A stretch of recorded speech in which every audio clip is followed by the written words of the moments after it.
Контент жасау үшін қымбат камера, қымбат телефон керек пе? Менің айтар жауабым жоқ. Себебі мен өз видеоларымды Redmi 9C дейтін телефондарға түсіріп бастағам. Оның камерасы HD емес, бірақ сонда да орташа қаралымдар жинап жүрдім. Мен бұдан яғни мен қымбат камера түсірем. Так, контент жасау үшін қымбат камера, қымбат телефон керек пе? Менің жауабым жоқ. Себебі мен алғашқы видеоларымды Redmi 9C дейтін телефонға түсіріп бастағам. Және ол онша емес, қаралымдар емес, орташа және жоғары қаралымдар жинап бастады.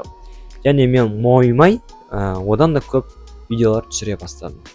Сосын мен өйткені тоқтамадым. Себебі менде онша емес телефон болса да, мен ойлайтын, біреулер айфондары болса да видео түсіре алмайды да. Сенде Redmi, сен сонда да түсіресің, сен мықтысың деп өзіме мотивация беретін. Сол мотивация арқасында мен тоқтамай видео түсіретінмін. Ал сол мотивация мен қазіргі уақытта өз пайдасын беріп, дисциплинамды қалыптастыруға көмектесті. Себебі мен 30 күн даму және контент жасау челленджімді аяқтадым. Және аман есен ұбт-ымды тапсырып алдым. Сол арқылы кейін қайттан контент жасауымды қолға алдым. Қазір видео түсіріп жатырмын және камераға еркін сөйлей аламын. Бұл болашақта да өз көмегін тигізеді деп айта аламын. Себебі бір жағынан менің брендім қалыптасып жатыр, екінші жағынан менің осы адамдармен коммуникация жағы және камераға сөйлеу жағы қалыптасып жатыр. Ертең интервью беретін кезде де маған өз көмегін тигізеді деп айта аламын. Және тағы да айтатын нәрселер бар, өйткені өз ойыңды ашық айтып жеткізу ол өте күрделі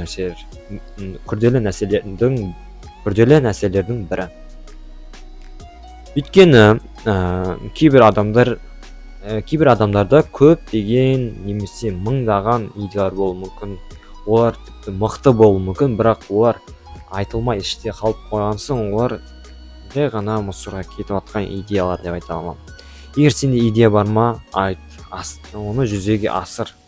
Сол арқылы сен жетістікке жете аласың. Егер сенде идея болып тұрып, сен оны іске асырмасаң, сен жай ғана құрдымға кетіп жатсың.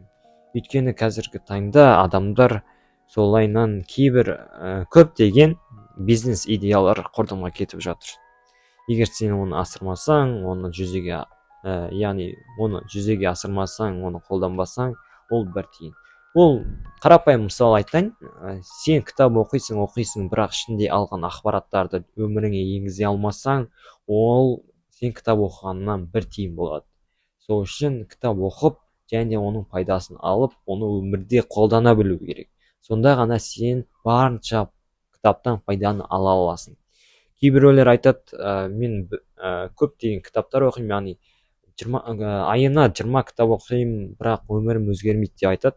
Жай ғана олар өміріне кітапты енгізбейді, қолданбайды, сол арқылы ғана олар жетістікке жетпейді деп айта аламын.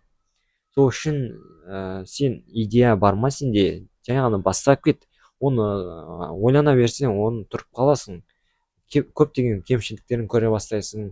Ал ол саған басталмай жатып, оны ойлау керек емес. Жай ғана баста, содан кейін әрекеттерін дамытуға ойласаң болады. Яғни мен істеп жатырмын, бірақ бірдеңе дұрыс емес сияқты. Давай соны дамытайық деген сияқты өзіңнің әрекеттеріңді дамыта отырып, сен өзіңді дамытасың және өміріңді жақсартасың. Сол арқылы сен жетістікке жете аласың деп айта аламын. Егер бұл видео пайдалы болса, видеоны сақтап қой және маған жазыл. Себебі осындай пайдалы видеолар менде күн сайын шығады.